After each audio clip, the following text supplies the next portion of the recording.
Hello, welcome to Straight Talk Africa, live from the Voice of America studios here in Washington. It's Wednesday, May 23rd. I am Shaka Ssali. Today, we'll assess and analyze the significance of this past week's G-8 summit on Africa. VOA correspondents Nico Colombat and Kent Klein contributed to our G8 coverage this week. For Africans, the highlight of the gathering of leaders from the 8 leading industrialized nations and African leaders is President Barack Obama's announcement of a new global effort called the New Alliance for Food Security and Nutrition. Thank you so much. Thank you. With the leaders of several African countries watching, President Barack Obama said that governments, private industries, and organizations will work together to improve Africa's food security. Today I can announce a new global effort we're calling a New Alliance for Food Security and Nutrition. And to get the job done, we're bringing together all the key players around a shared commitment.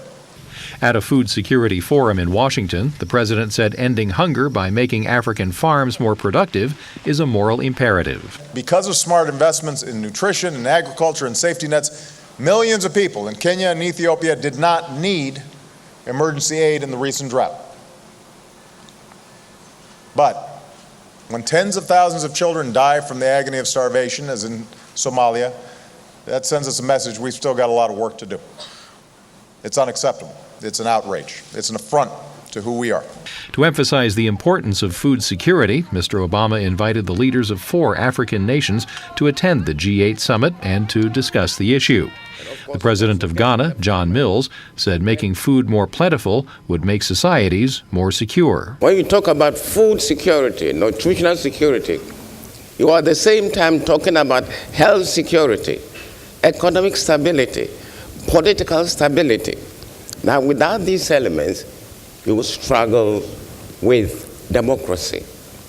While some of the G8 countries are dealing with economic austerity, President Obama said the New Alliance initiative would help to ease the burden on some governments. That's what I mean by a new approach that challenges more nations, more organizations, more companies, more NGOs, challenges individuals, some of the young people who are here, to step up and play a role.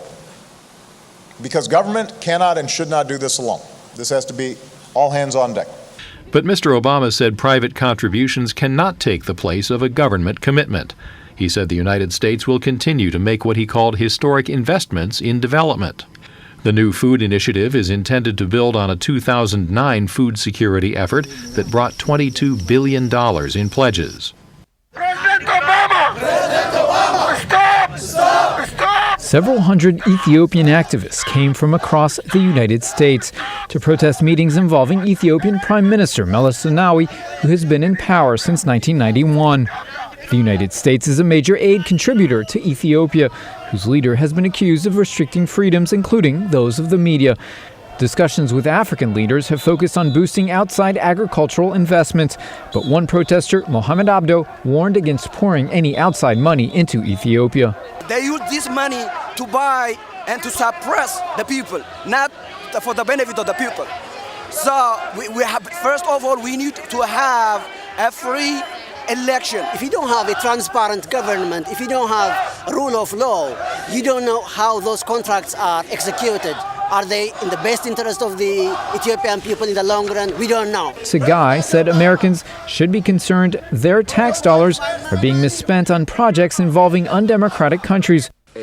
After talks at the Camp David presidential retreat outside Washington, Mr. Obama said the 8 leaders acknowledged that budget cuts alone will not restore Europe's economy. And there's now an emerging consensus that more must be done to promote growth and job creation right now in the context of these fiscal and structural reforms. A statement from the G8 leaders called for a balance between growth and austerity to fight the economic woes. The G8 leaders also addressed the possibility of oil shortages when new sanctions against Iran's oil exports take effect late next month. The president hosted a meeting of the G8 leaders and the leaders of Benin, Ethiopia, Ghana, and Tanzania to help improve food security in Africa. Mr. Obama said the G8 is committed to building on its 2009 initiative that led to $22 billion in government pledges. Kent Klein, VOA News, the White House.